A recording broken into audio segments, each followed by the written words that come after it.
नमस्कार, देवभूमि के दंगल में आप सभी का स्वागत है। मैं हूं आपके साथ ऋषि शुक्ला और देवभूमि के दंगल में आज हम बात करेंगे दल बदल की कहानी, राजनीति में जुबानी।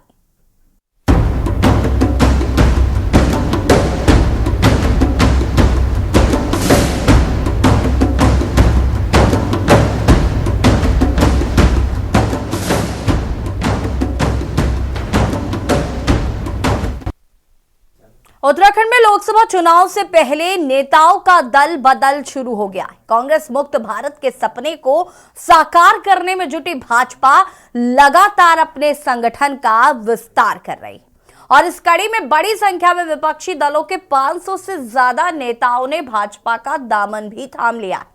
भाजपा के प्रदेश अध्यक्ष महेंद्र भट्ट ने सभी नेताओं को पार्टी में सदस्यता ग्रहण कराई। साथ ही उन्होंने दावा किया कि ये सिर्फ शुरुआत है, आगे इससे भी ज्यादा विपक्ष के नेता भाजपा का दामन थामेंगे। उन्होंने बताया कि 30 जनवरी तक पार्टी की ओर से सदस्यता अभियान चलाया जाएगा। इसी अभियान के तहत 1800 से ज्यादा विपक्षी दलों के नेताओं को भाजपा की सदस्यता दिलाई जाएगी। वहीं एक तरफ जहां भाजपा अपने कुनबे को जोड़ रही है, तो दूसरी ओर विपक्षी दलों का कुनबा बिखर रहा है।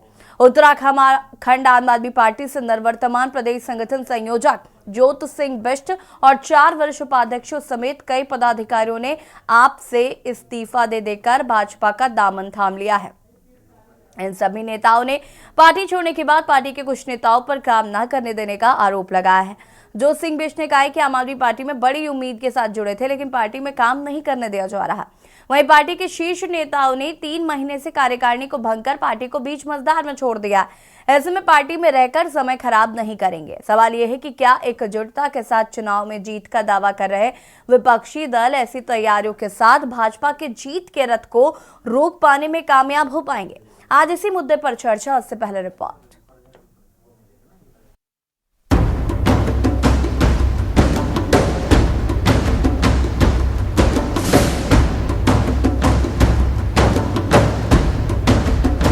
लोकसभा चुनाव से पहले उत्तराखंड में भी दल बदल का खेल शुरू हो गया है। इसी कड़ी में आम आदमी पार्टी के दर्जनों नेताओं ने भाजपा का दामन थाम लिया है। उत्तराखंड आम आदमी पार्टी ने निवर्तमान प्रदेश संगठन संयोजक ज्योत सिंह बिष्ट के 4 वरिष्ठ उपाध्यक्षों समेत कई पदाधिकारियों ने आप से इस्तीफा देकर भाजपा का दामन थाम लिया है। इन सभी नेताओं ने पार्टी छोड़ने के बाद पार्टी के कुछ नेताओं पर काम न करने देने का आरोप लगाया है।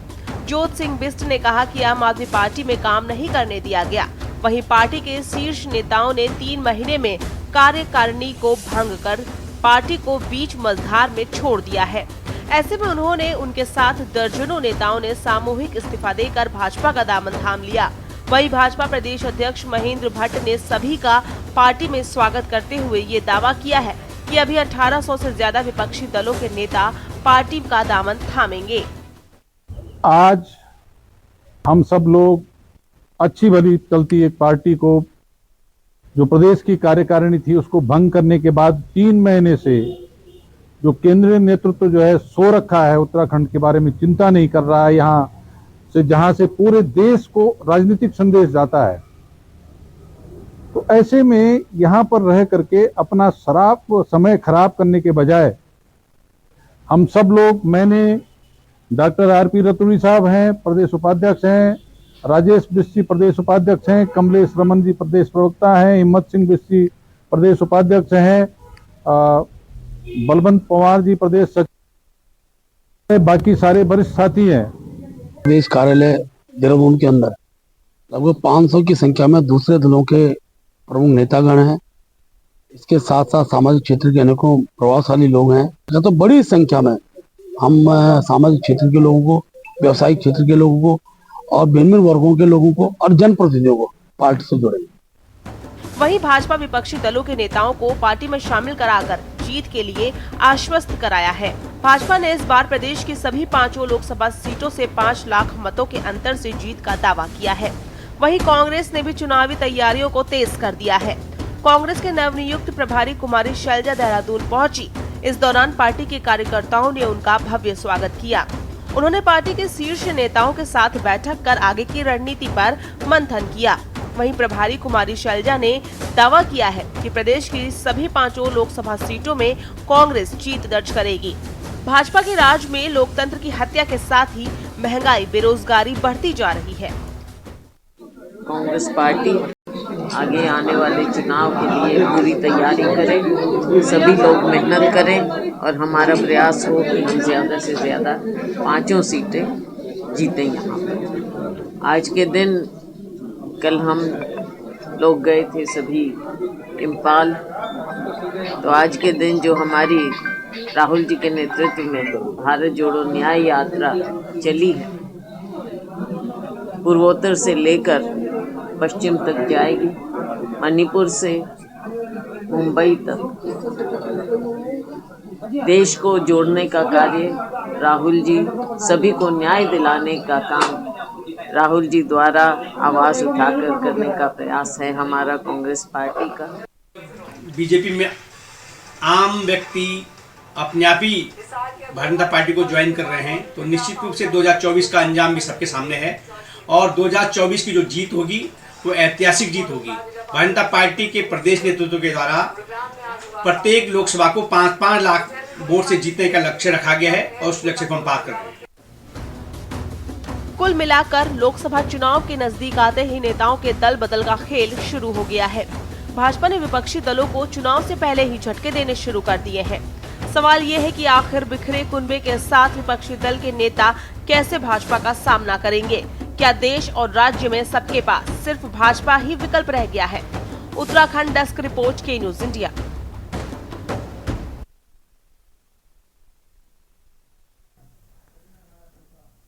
जी हाँ, तो किसी का कुनबा जुड़ रहा है तो किसी का कुनबा बिखर रहा है। एक और जहां भारतीय जनता पार्टी लोकसभा चुनाव जीतने के लिए लगातार जिस तरीके से तैयारियां कर रही है या बीजेपी जिस तरीके से काम कर रही है, फोकस कर रही है, एक रणनीति के तहत काम किया जा रहा है, तो वहीं विपक्षी खेमे में सब कुछ ठीक ठाक नजर नहीं आ रहा है। एक और जहां पर गठबंधन के साथ चुनाव लड़ने की बात कही जा रही है, लेकिन पार्टी के ही कुछ कार्यकर्ता जो हैं वो अपनी अपनी पार्टियों से नाराज चल रहे हैं, चाहे वो आम आदमी पार्टी की बात करें या फिर कांग्रेस की बात करें। तो आखिर पार्टी में ऐसा क्या है जिसकी वजह से कार्यकर्ता इस तरीके से अलग थलग होने को मजबूर हैं? आज हम इसी पर चर्चा करेंगे। मेहमान हमारे साथ जुड़ चुके हैं, उनसे आपका परिचय करा देते हैं। भाजपा प्रवक्ता नवीन प्रशाली जी हमारे साथ जुड़ चुके हैं, कांग्रेस प्रवक्ता सुनीता प्रकाश जी हमारे साथ जुड़ चुके हैं, वरिष्ठ नेता आम आदमी पार्टी से विपिन खन्ना जी जुड़ चुके हैं, बहुत बहुत स्वागत है।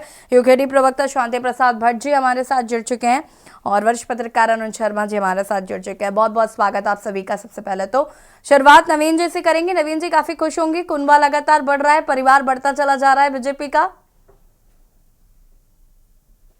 अनम्यूट कीजिएगा, अनम्यूट कीजिएगा प्रशाली जी।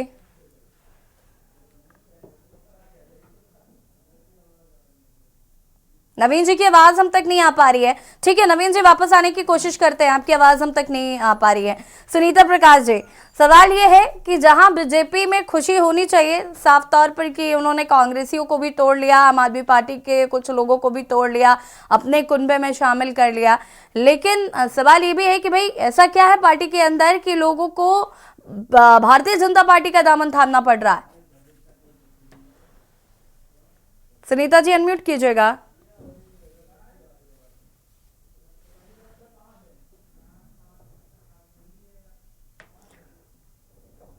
आवाज में शायद कुछ प्रॉब्लम है, किसी की भी आवाज हम तक नहीं पहुंच पा रही है।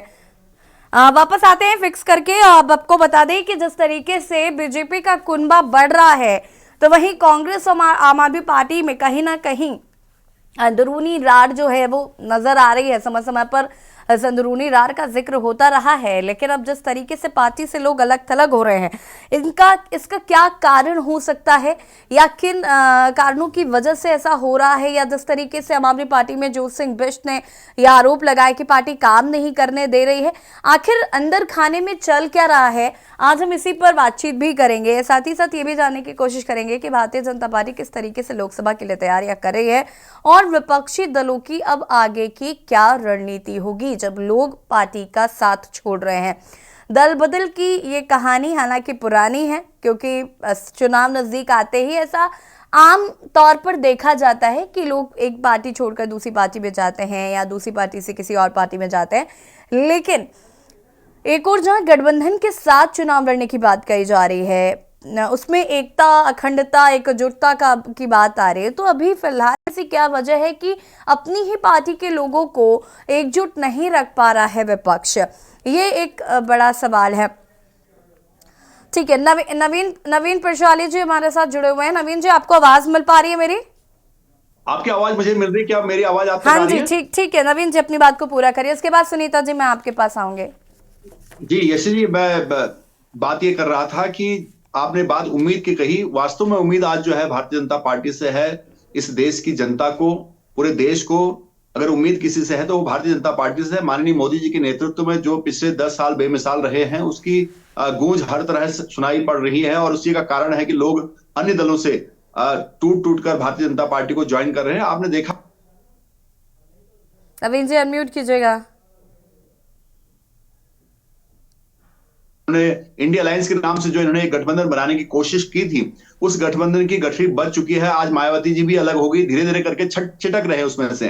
तो लोगों को ये जो कार्यकर्ता है, कार्यकर्ताओं को संभाल नहीं पा रहे हैं। कार्यकर्ता सभी जगह ईमानदार कार्यकर्ता होते हैं, लेकिन जब नेता उनको संभाल नहीं पाते हैं तो फिर वो वहां पर बेचैन होते हैं, क्योंकि जिस उद्देश्य के साथ उन्होंने किसी विचारधारा को ज्वाइन की होती है, उस विचारधारा को वहां पर नहीं पाते हैं, तो तब वो अन्य तरफ रुख करते हैं। और आज सभी देख रहे हैं कि भारतीय जनता पार्टी अपने विचारधारा के अनुरूप काम कर रही है, विकसित भारत का लक्ष्य लेके चल रही है। तो इस महायज्ञ में सभी लोग अपना सहयोग देने के लिए लगातार पार्टी से जुड़ रहे हैं और काफी सारे लोग और जुड़ने वाले हैं।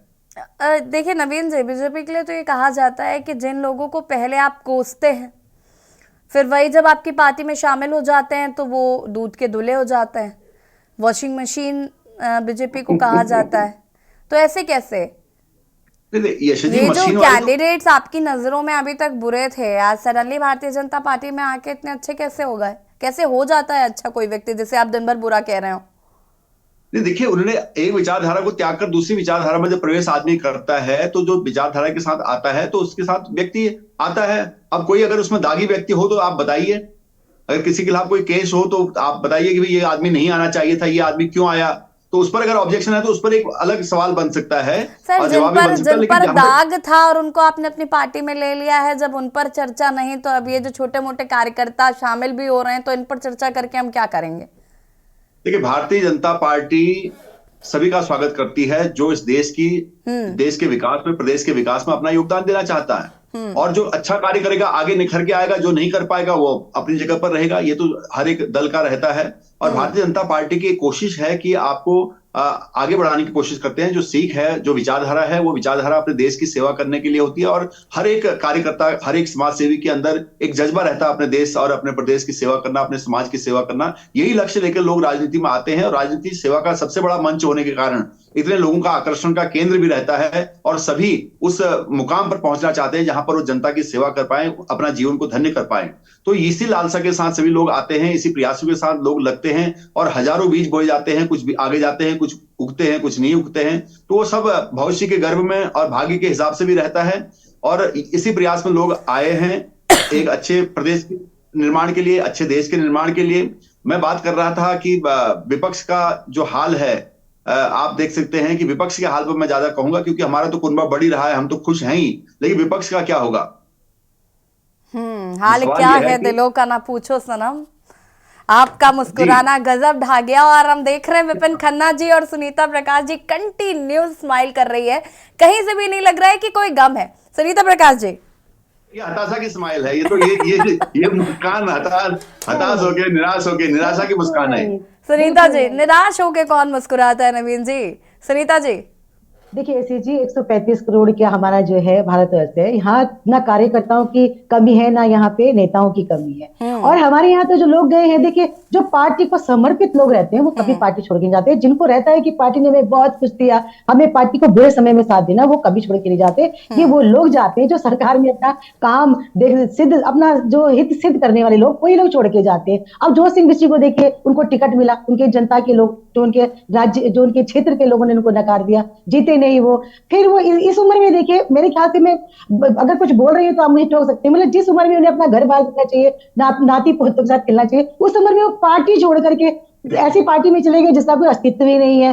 वहां से भी देखिए आप, अब वो जो है, अब वो कह रहे हैं कि ये तो एक बहुत उम्र का तो खैर ये- सुनीता जी इस बात से कोई लेना देना नहीं है, वो उनकी मर्जी है कि वो राजनीति अब नहीं, अपने नहीं, लिए करना चाहते हैं या अपने बच्चों के नहीं, लिए करना चाहते हैं। मतलब ये बीजेपी में जाने ये- के लिए तो आधे से ज्यादा लोग सिर्फ अपने बच्चों के भविष्य के लिए जाते हैं। और यहाँ पे मुझे चिंता उन लोगों की, बीजेपी के कार्यकर्ताओं की, जो बुरे वक्त में बीजेपी का साथ दिया, आज पार्टी को यहाँ खड़ा किया, आज वो कार्यकर्ता की आवाज दबाई जा रही है, कुछ जा रही है। ये सिर्फ कांग्रेस को और लोगों को दिखाने के लिए कि हमारा कुर्मा बढ़ता जा रहा है, लेकिन ये वो आवाज उनकी जो दर्द है, जिन्होंने इस पार्टी को यहाँ तक लाके खड़ा किया, उन सारे कार्यकर्ताओं की, उन सभी भाजपाइयों का, जो इन्होंने दम घोटने का काम कर रहे हैं। लोग बाहर के लोगों को लेके आते हैं, मंत्री बना देते हैं। देखिए आप, जो बुरे हैं, जो भ्रष्टाचारी हैं, उनको आप मंत्री पद दे देते हैं। तो ये वो जो जिन्होंने इसके लिए, इनकी पार्टी के लिए जिन्होंने अपना पूरा जीवन दे दिया, इनके डंडे झंडे उठाए, आज उस कार्यकर्ता की हार हुई है। मैं ये देखती हूँ, ये खुश हो रहे हैं, ठीक है, अच्छी बात है। देखिए जनता सर्वोपरि है, जनता इनको देख रही है कि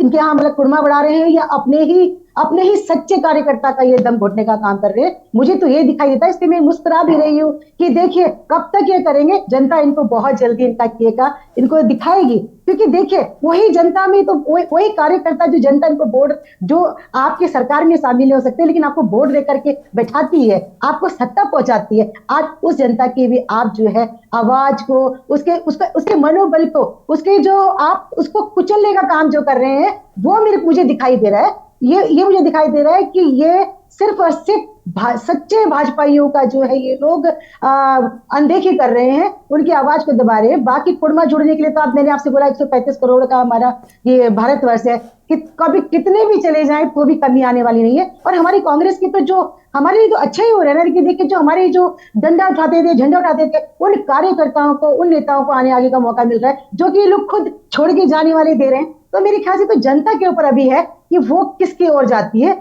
और मैं मतलब कि मैं सारा का सारा ये जितना भी प्रकरण हो रहा है मैं जनता के ऊपर छोड़ती हूँ, और मुझे उम्मीद है कि जनता इसको बहुत बारीकी से, और जैसे कि मैंने आपको बताया, अगर उस हिसाब से देख रही है तो बहुत जल्दी आपको देखने को मिलेगा कि पूरी की पूरी पिक्चर कैसे बदल जाएगी आने वाले चुनाव में। ठीक है, विपिन खन्ना जी, ना किसी के आने की खुशी, ना किसी के जाने का गम। हाँ, ज्योत सिंह बिष्ट जी जिस तरीके से पार्टी से गए हैं, और उन्होंने कहा, ताजुब की बात यह है कि उन्होंने आम आदमी पार्टी पर यह आरोप लगाया है कि पार्टी काम नहीं करने दे रही, जो कि बड़ी बात है कि आम आदमी पार्टी लगातार इस बात को कहती है कि हम चाहते हैं कि उत्तराखंड का विकास हो, तमाम चीजें हैं। तो ऐसा क्या है पार्टी में जो पार्टी काम नहीं करने दे रही है उन कैंडिडेट्स को जो काम करना चाहते हैं? देखिए आशीष जी, ना किसी के आने की खुशी, ना किसी के जाने का गम, लेकिन गम अगर किसी का है तो वो केवल नवीन प्रसादी जी हैं। उनका जरूर गम सताता है आम आदमी पार्टी को कि वो छोड़कर चले गए। बाकी ज्योत सिंह जी जैसे नेता, देखिए आशीष जी, कार्यकर्ता पार्टी से जुड़ता है, देखिए सच बोलने में आशीष जी कोई, मैं समझता हूँ, परहेज नहीं होना चाहिए। जो सच है उसको बोल देना चाहिए, और मेरे अंदर खास बात है, मैं सच जरूर बोलता हूँ। उसमें कोई किसी को बुरा लगे या किसी को भला लगे, चाहे मेरी पार्टी को एक आप और एक केजरीवाल जी ही तो सच बोल रहे हैं।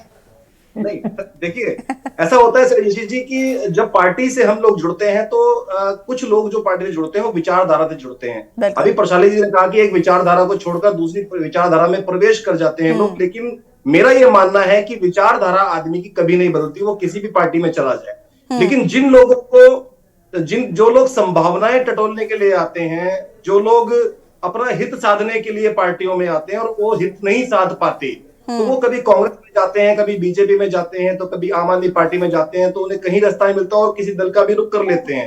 हमने ऐसे लोग देखे हैं कि अगर उत्तराखंड क्रांति दल की हम बात करें तो हम ऐसे लोग हमने देखे हैं जिनका जीवन बीत गया उत्तराखंड क्रांति दल में, लेकिन उन्होंने उस पार्टी का दामन कभी नहीं छोड़ा।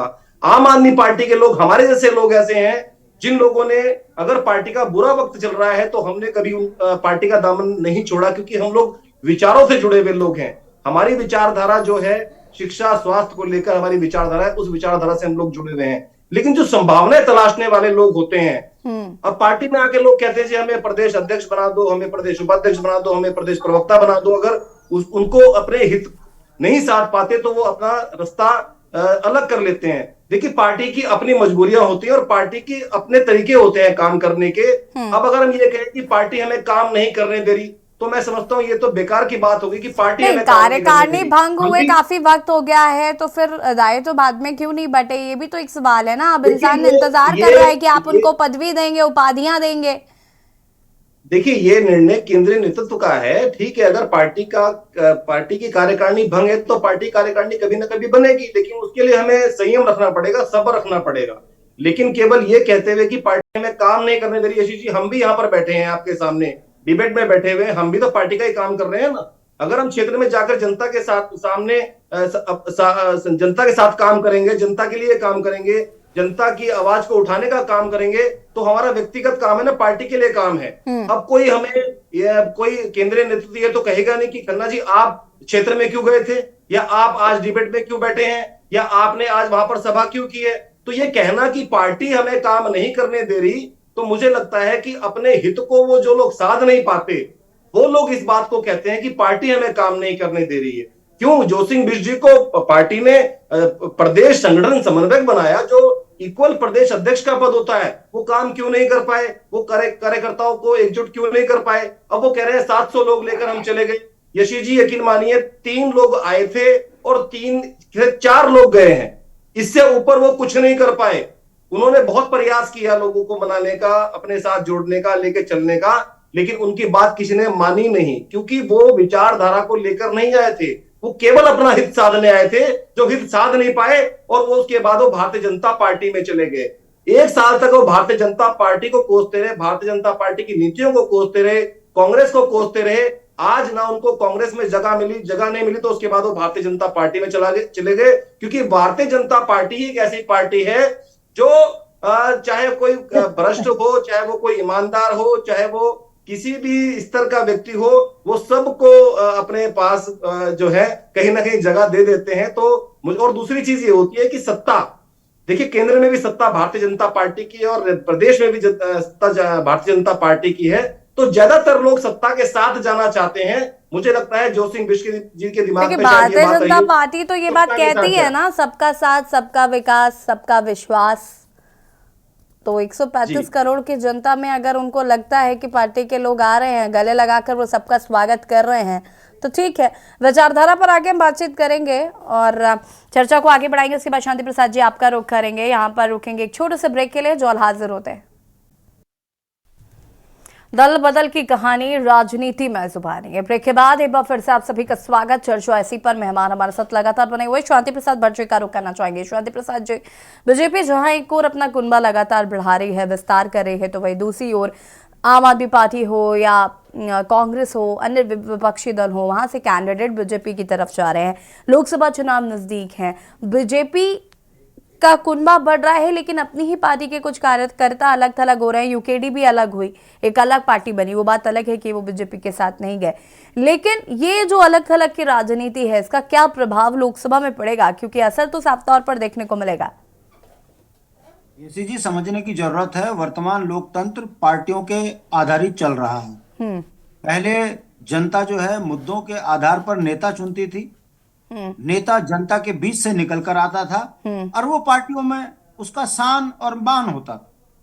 वर्तमान लोकतंत्र पैसे से और पार्टी के दम पर चल रहा है, इसलिए विचारधाराओं का कोई महत्व नहीं है। मैं पूछना चाहता हूं आपके माध्यम से, हेडगेवार की विचारधारा कहां चली गई? भारतीय जनता पार्टी शुचिता ईमानदारी की बात करती है, कहां है ईमानदारी? क्या राजनीति में इसको ईमानदारी कहा जाएगा कि पूरे कांग्रेस भाजपा में चली गई, आम आदमी पार्टी भाजपा में चली गई? तो फिर विचारधारा कहां है? जिन्होंने झंडे डंडे बोगे, जिन्होंने हेडगेवार की विचारधारा को गांव गांव तक पहुंचाया, जिसने सनातन से लेकर संस्कृति की बात करी, वो तो बेचारा झंडा ही उठाता रह गया। और अगर ये राजनीति है तो आप ये भी समझिए कि भ्रष्ट भाजपा भी बन गई है। आप जनता के बीच में जाइए, जनता बोल क्या रही है? भ्रष्ट जनता पार्टी भाजपा को बोल रही है, जुमलेबाज पार्टी भाजपा को बोल रही है। और भारतीय जनता पार्टी ये तय कर चुकी है कि भारतीय जनता पार्टी का पक्ष रखने के लिए पूर्व के आम आदमी पार्टी के प्रवक्ता भाजपा का यहां पक्ष रख रहे हैं। तो कहां भाजपा है? लोग ये भी कह रहे हैं कि सोनिया ही भाजपा है, भाजपा ही सोनिया है। इनके मंत्री देखिए, सुबोध को देख लीजिएगा, और आपका जो है बोगड़ा जी के बेटे हैं जो, उनको देख लीजिए, और कांग्रेस पृष्ठभूमि के हैं। इनके यहाँ झगड़े रोज हो रहे हैं, कभी कैड़ा तो कभी दुर्गेश तो कभी सुबोध भाई की बदजुबानी। ये बताती है कि ये वर्तमान पार्टी जो भारतीय जनता पार्टी है, इसका कोई विचारधारा नहीं है। इसकी विचारधारा है 40% कमीशन, कितना ही बेईमान हो जाए मगर पैसा कमा के देने वाला हो तो भाजपा में स्वीकार्य है। मैं पूछना चाहता हूं सुबोध, ये जो हमारे जोत सिंह भाई हैं, राज्य आंदोलन इन्होंने बहुत अच्छे तरीके से कांग्रेस पृष्ठभूमि में रहकर लड़ा, हमारे साथ संयुक्त संघर्ष समिति में रहे। मैं पूछना चाहता हूं 75-70 साल की उम्र में उन्होंने उत्तराखंड आंदोलन किया क्यों? भ्रष्टाचार के लिए। जो भाजपा ये कहा करती थी कि उत्तराखंड कभी नहीं बनने देंगे हम, ये सरधड़ से उत्तर प्रदेश का अलग नहीं होने देंगे, तो यानी कि जोत सिंह भाई ने मान लिया कि वो जब राज्य आंदोलन कर रहे थे उस समय भी उनकी विचारधारा ये थी कि कहां से कमीशन खाई जाए। अब भारतीय जनता पार्टी ने सारे बेईमानों को टाइट किया तो उछल के वहां चले गए, और यहां पर चैनल पे बोल रहे हैं कि मायावती भी धड़ उससे इंडिया से अलग हो गई। यानी कि मायावती की बेईमानी आपने स्वीकार कर ली, या मायावती पर वो दबाव बना दिया कि वो भी बेचारी चुप होकर बैठ गई। मेरा कहने का मतलब है, लोकतंत्र में वैचारिक व्यक्ति अगर कोई है, लाभ मिले ना मिले, मैं कांग्रेस में सुनीता प्रकाश के साथ मेरे 36 का आंकड़ा हो सकता है वैचारिक रूप से, मगर संघर्ष कर रही है, महिला है, सम्मान बराबर रहना होना, वो एक अलग बात है कि वैचारिक लड़ाई है। मगर ये थोड़ी ना है कि सब पार्टियों को खत्म कर दो और उसके बाद कहो कि हम बहुत संपन्न हैं। मैं पूछना चाहता हूं, जो कल तक कह रहे थे एंटोनी माइनो सोनिया इटली, अब भाजपा इटली वाली नहीं हो गई क्या? कौन है ये? कहां गए भाजपा की विचारधारा? और अगर ऐसे ही पार्टियां तोड़ तोड़कर अपना कुनबा बढ़ाना है और तब आप कह रहे हो कि मैं जीत रहा हूं, तो भारतीय जनता पार्टी की फिर विचारधारा कहां है? मैं पूछना चाहता हूं आपके माध्यम से। देखिए, सवाल इस बात का नहीं है कि जोत सिंह भाई जो है आम आदमी पार्टी से छोड़कर इधर आ गए। सवाल इस बात का है कि उत्तराखंड को कैसे लूटा जाए। कांग्रेस की छत्र छाया में मौका लगा तब तक ठीक था, वहां मौका गया छोड़ आम आदमी पार्टी में कि शायद दिल्ली की सरकार का पैसा इधर मिलेगा, हम यहां से भी कुछ कमाएंगे, यहां भी नहीं मिला, छोड़ भाजपा में कि यहां तो लूट का धंधा चल ही रहा है हर तरफ से, क्या पता छींट हमें भी मिल जाए। ये जो विचारधारा है ये वर्तमान लोकतंत्र के लिए बहुत खतरनाक है, घातक है। मैं राज्य आंदोलन से जुड़ा हुआ हूं, क्षेत्रीय दल का नेता हूं, अच्छी तरह जानता हूं कि वर्तमान दौर में पैसे का, संगठन का बहुत बड़ा तंत्र है, जिस कारण विचारधारा अंतिम व्यक्ति तक नहीं पहुंचा पा रहे हैं।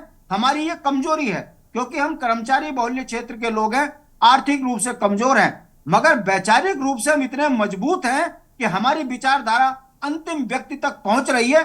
मेरा विश्वास है एक दिन जनता वोट में भी बदलेगी और हमारी पार्टी सत्ता में आएगी, और जिस दिन आएगी तो जिस जल जंगल जमीन पर अधिकार के लिए हमने लड़ाई लड़ी, पलायन के लिए, रोजगार के लिए, विकास के लिए, उस पर हम काम करते हुए दिखेंगे। शांति प्रसाद जी, पूछना चाहता हूं 24 तारीख को जो भू कानून और मूल निवास के लिए सरकार को ललकारने के लिए यही जोत सिंह भाई जो है भीड़ का एक हिस्सा थे, आज भूल गए भारतीय जनता पार्टी का दमन, भूल गए कि इनको मूल निवास चाहिए या भू कानून चाहिए, ये भूल गए कि 40% कमीशन जो शहरों में इन्होंने चीख चीख कर कहा भर्ती वो देगी तो भारतीय जनता पार्टी की सरकार देगी ना, भू कानून और सारे कुछ, इसलिए तो है। चलिए ठीक है।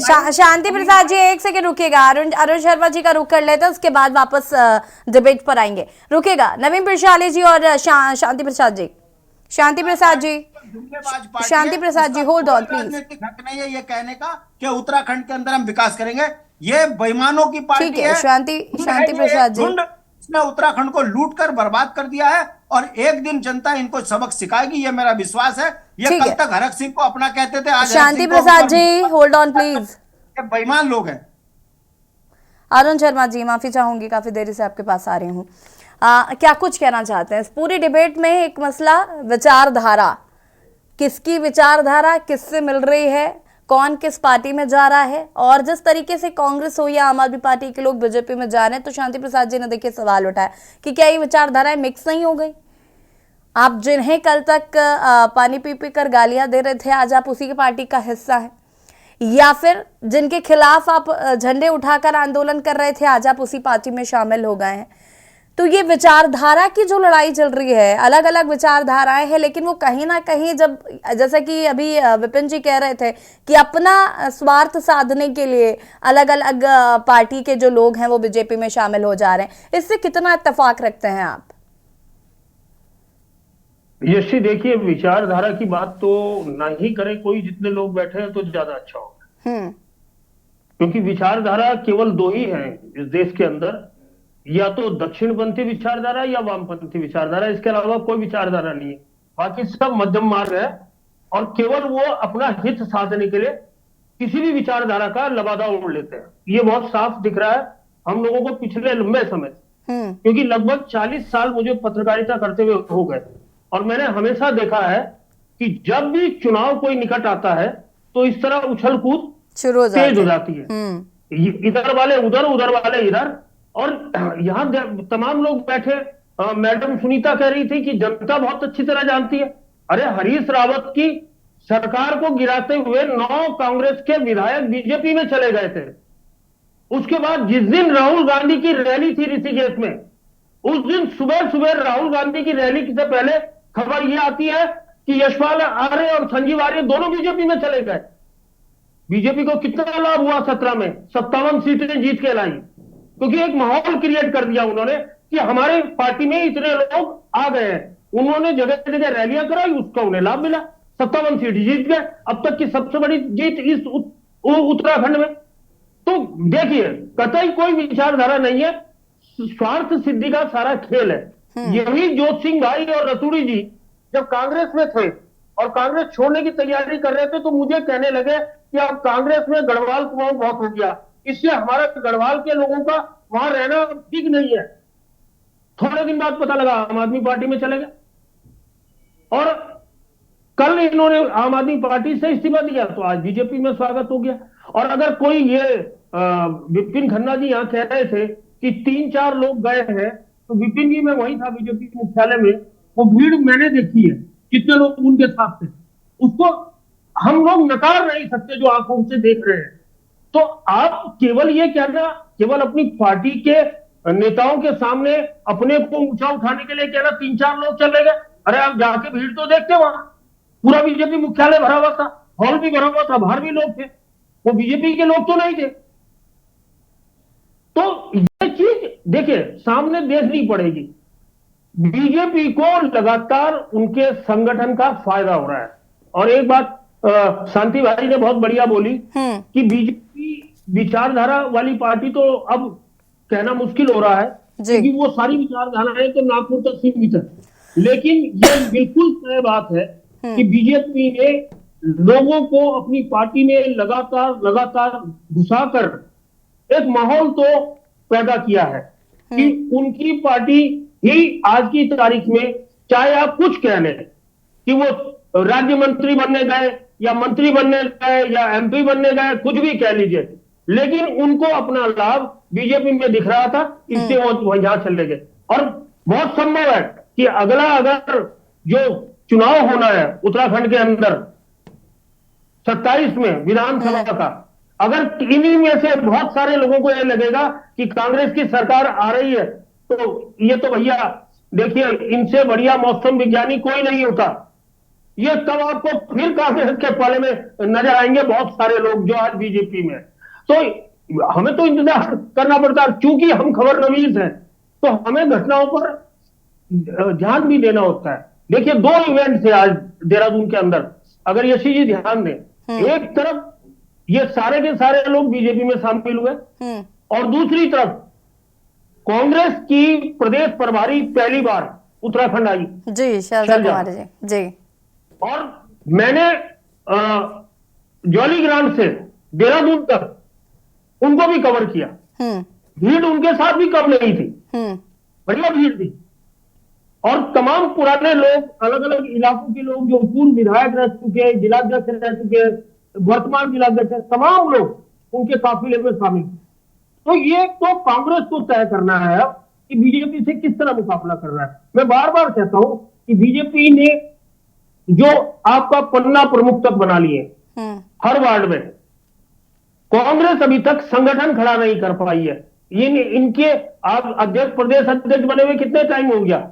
इनके ये पूछ लीजिए संगठन में कौन कौन लोग हैं। जो पुराने संगठन के लोग चले आ रहे हैं वही अपने को प्रदेश महासचिव लिख रहे हैं, प्रदेश उपाध्यक्ष लिख रहे हैं, प्रदेश सचिव लिख रहे हैं।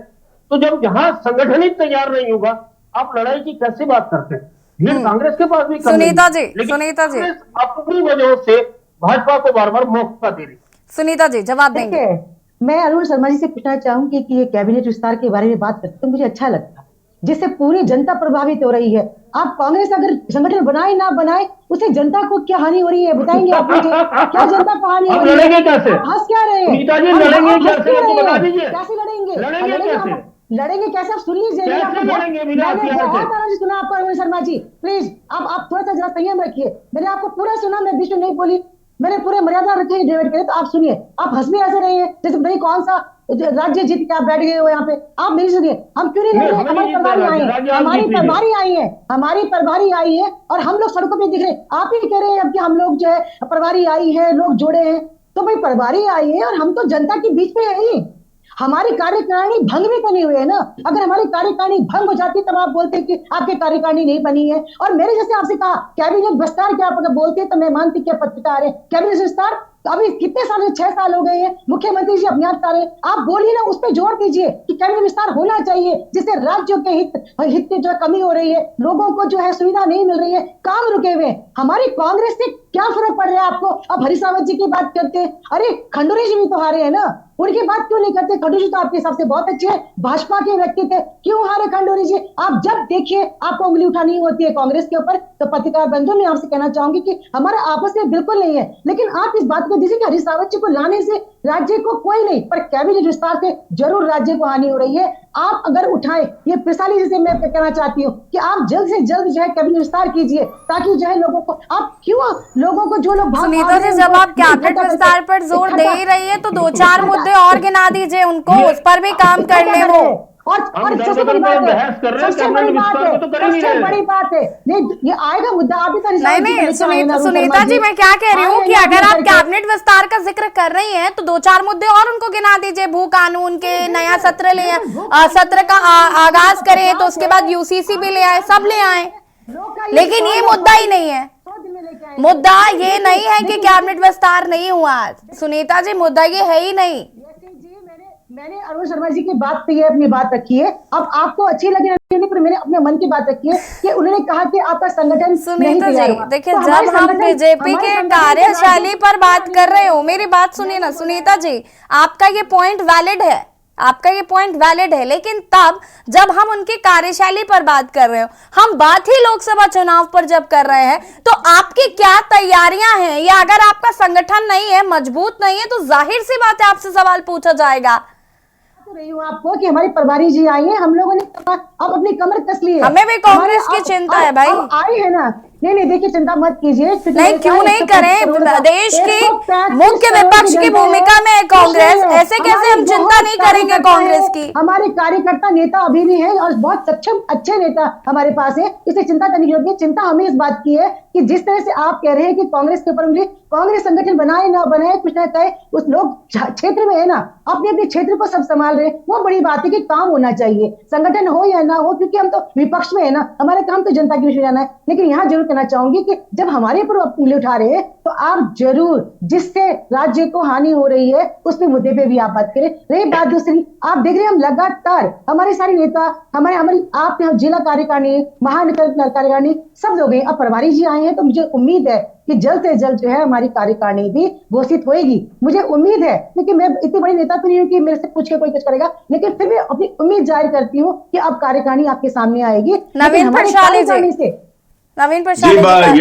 यशी जी बड़ा हल्का सा माहौल इसको करते हैं। मैं तो आज 2-3 लाइनें कहूंगा, ज्यादा नहीं, क्योंकि सभी लोग बोल रहे हैं। अरुण शर्मा जी ने थोड़ा सा छेड़ कह दिया मामला, और सुनीता जी तो बिल्कुल ही हो गए।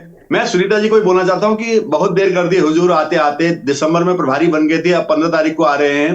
खन्ना जी के लिए गाना है, तुम जो इतना मुस्कुरा रहे हो, क्या गम है जिसको छुपा रहे हो। एक एक करके प्लीज सुनीता जी अभी तो आप मर्यादा में रहकर डिबेट कर रही थी, अभी क्या हुआ? बिल्कुल, आप ये देखिए, एक second Sunita ji wait for a minute, वो भी बड़ा पेशेंस। मैं 2-3 लाइनें बोलूंगा, ज्यादा नहीं। मैंने तो एक लाइन बोली, आपके लिए बोली, कि कांग्रेस के लिए बोली, बहुत देर कर दी हुजूर, आते आते। खन्ना जी के लिए बोल रहा हूं कि आप जो इतना मुस्कुरा रहे हो, क्या गम है जिसको छुपा रहे हो। और शांति प्रसाद भट्टी शांति प्रसाद भट्ट जी बड़े प्रबुद्ध प्रवक्ता हैं। शांति प्रसाद जी हमारे बड़े जी 24 सामने है। शांति प्रसाद जी हमारे बड़े, मैं थोड़ा एक लाइन और कर लूं, उसके बाद फिर आप ही बोलना। शांति प्रसाद भट्ट जी बड़े प्रबुद्ध प्रवक्ता हैं, बड़े भाई हैं हमारे और बहुत विद्वान प्रवक्ता हैं।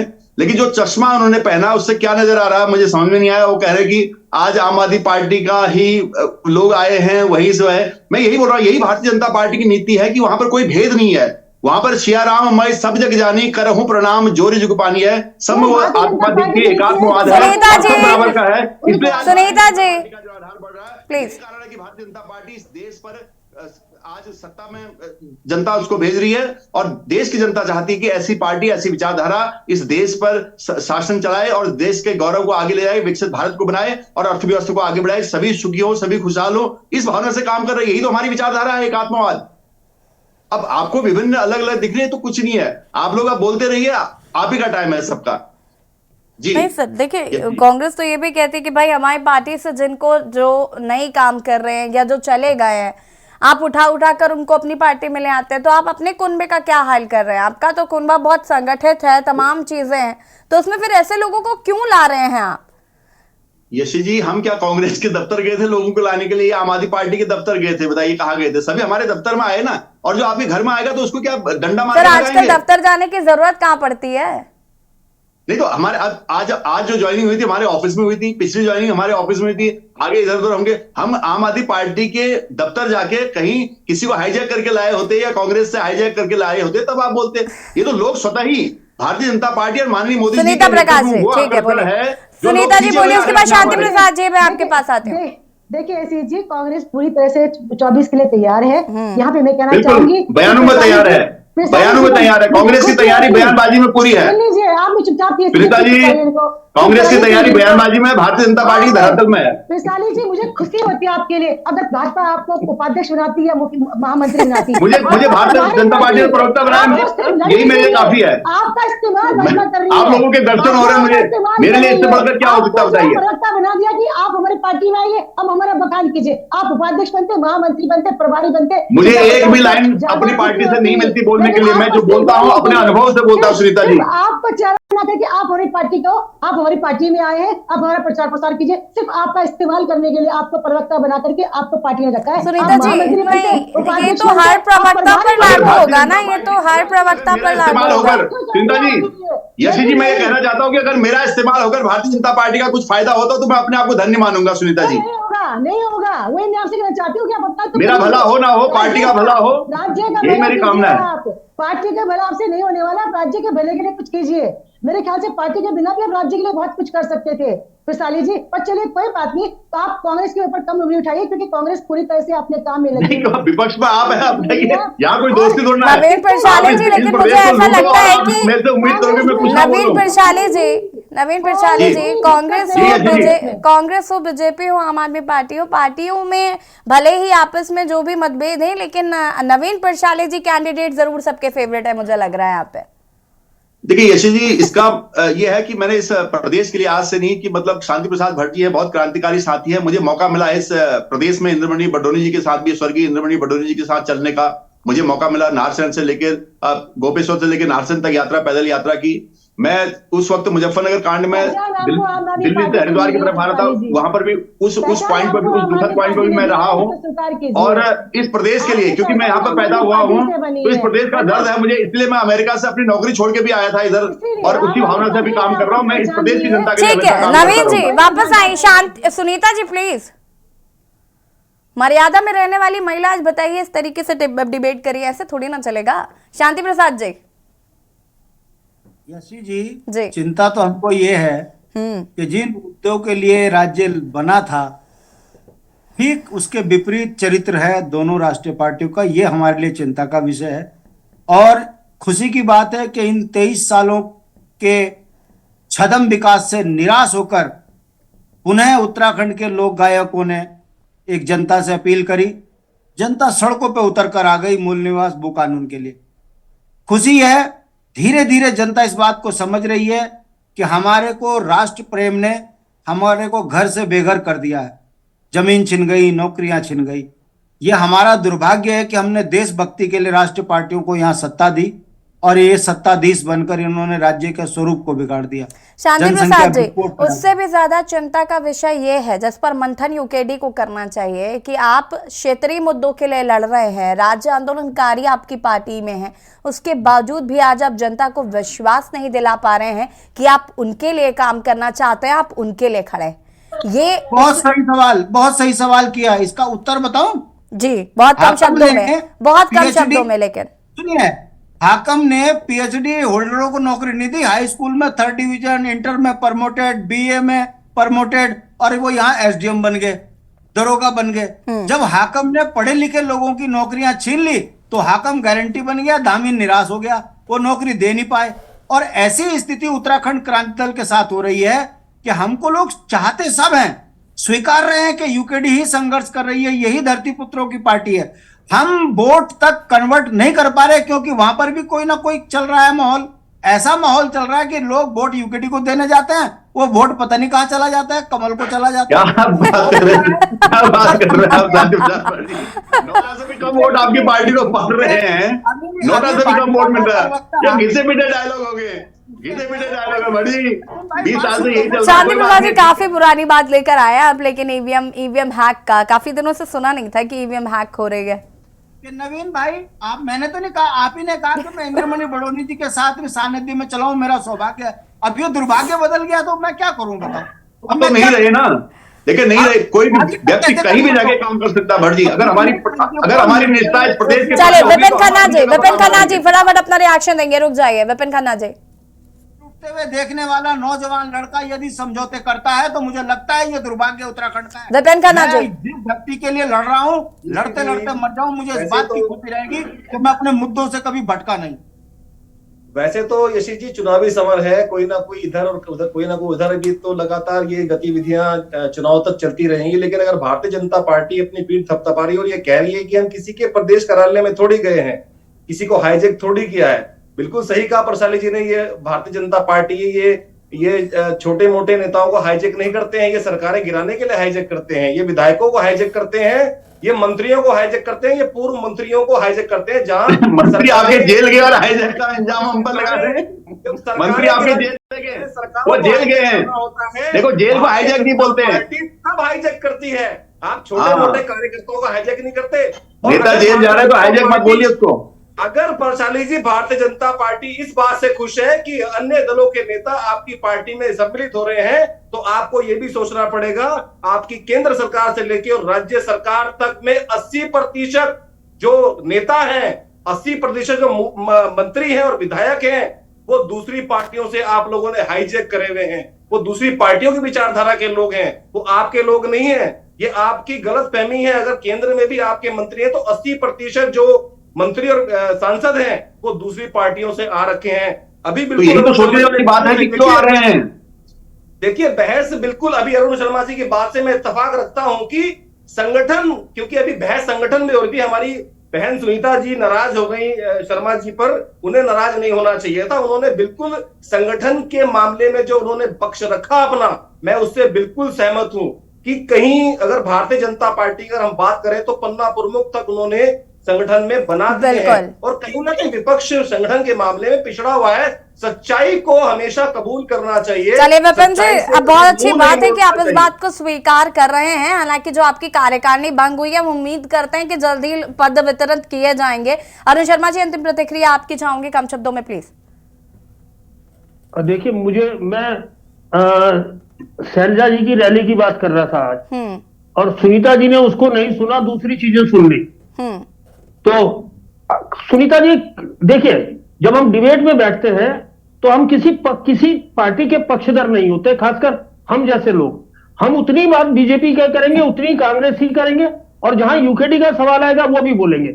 यूकेडी का तो ये दुर्भाग्य रहा है कि इनके यहाँ के विधायक जो भी सरकार रही उसकी गोद में जाके बैठ गए। और आज तो ये स्थिति है कि लास्ट जो इनके विधायक जीते थे, आज वो दोबारा विधायक है, लेकिन इनकी पार्टी से नहीं है, बीजेपी से।